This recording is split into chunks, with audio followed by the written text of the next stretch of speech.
Hey there. I'm Ben. I'm 25 years old and I'm from Norway, land of snow and Vikings. 6 months ago, I barely spoke English. Back then, I couldn't even say, "How are you?" without my brain going, "Wait, what's the next word?" Talking in English felt like trying to do a puzzle with missing pieces. I was lost, totally lost. But today, I'm speaking English, telling you my story, and guess what? I didn't spend a bunch of money, and I didn't sit through any boring grammar lessons that made me want to cry. But this story isn't just mine. It could be yours too. If you've ever felt like English is a big scary monster, or if you've frozen up when someone asked you a simple question, I get it. I've been there. I've wanted to hide under the table too. But if you stick with me, I'll tell you exactly how I went from awkward silence to confident conversation. No magic, just real steps you can follow too. Let's start at the beginning, not with a big dream, but with a big disaster. Because my journey didn't begin with confidence. It began with failure, and maybe a little crying in the bathroom. But hey, it gets better. The girl, the city, and the missed flight. After my big failure, the one that made me want to learn English, I thought I'd take a break.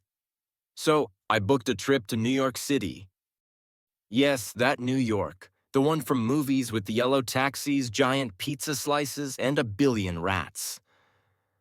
At first, I was just a tourist. I took selfies with the Statue of Liberty, tried to order coffee but got tea, and got lost in Central Park 3 times. Everything was loud, big, and exciting. Then I met her. Her name was Emily. She had long blonde hair, eyes like warm chocolate, and a laugh that made me forget my name. I met her at a food truck. I was pointing at the menu because I didn't know how to ask for a hot dog. She stepped in and helped me out. "You want the classic," she said, smiling. I nodded like an idiot. We ended up sitting on a park bench, eating our hot dogs and talking. Well, she talked. I mostly nodded and said, yes, or cool, or laughed at the wrong times, but somehow we still laughed a lot. The next day, we met again, then again, and again. One night, while we were looking at the city lights from the top of a tall building, she said, "You know, you don't have to go home yet." My heart jumped. "I don't?" "Stay a little longer," she said. "Just a week or two. We're having fun, right?" Fun! It was the best time of my life. I was supposed to fly home the next morning. I had packed my suitcase and everything. But I didn't go. I never got on the plane. I didn't even tell my family. I moved into a small room in Queens. It wasn't much, but it was close to Emily. She introduced me to her friends. They were nice, but I could barely understand what they were saying. They spoke fast, like machine gun fast. One time, her friend asked, "So, how'd you guys meet?" I thought she said, "Do you like meat?" So I said, "Yes, I like beef." Everyone stared at me. Emily laughed so hard she snorted. As weeks went by, things got harder. Emily would say, "I want to talk about real things, not just what we're eating." I tried, but every time I wanted to say something important, the words got stuck. My mouth felt like it was full of peanut butter. I just couldn't explain how I felt. One night, we got into a fight. She said, "I can't be in a relationship where we don't talk. I feel like I don't even know you." That hurt more than anything. I wanted to say, "I'm trying. I really like you. I'm scared, but I'm doing my best." But I couldn't. I said nothing. She left. After that, I felt lost again. But one thing kept me going. I wanted to prove I could change. So I started working odd jobs, washing dishes, cleaning windows, anything to stay close to this dream city. Then something crazy happened. I met a man at a small cafe who worked at a tech company. We talked, with hand gestures, broken words, and lots of guessing. He said, "We need someone like you. You're smart. You see things differently." I couldn't believe it. A real job, a good one. I was invited to an interview.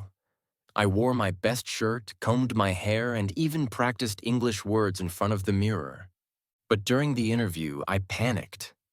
They asked me, "Tell us about your skills." I heard, "Tell us about your smells." I said, "I don't smell bad." They blinked. I kept talking, but it got worse and worse. I mixed up project with problem and said I was very good at making problems.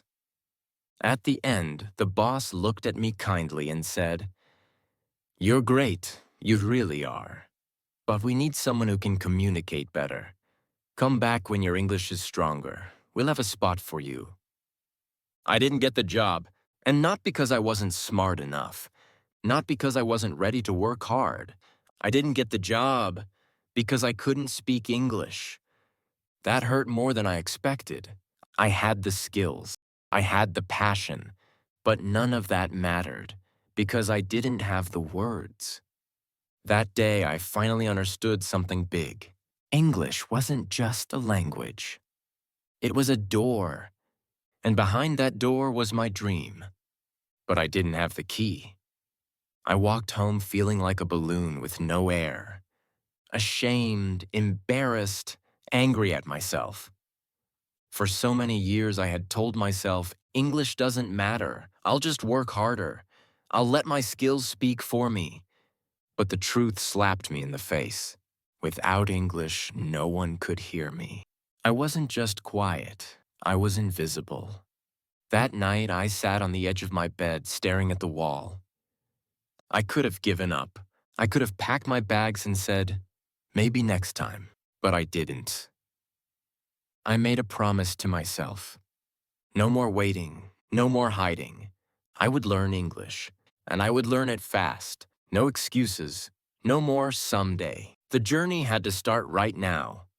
But I forgot something important. I didn't have a proper visa. One cold morning, someone knocked on my door. Two people in suits stood outside. I knew right away. I was caught. They said I had stayed too long. I wasn't allowed to be here anymore. I had broken the rules. They told me I had to leave the country and that I couldn't come back for 5 years. 5 years.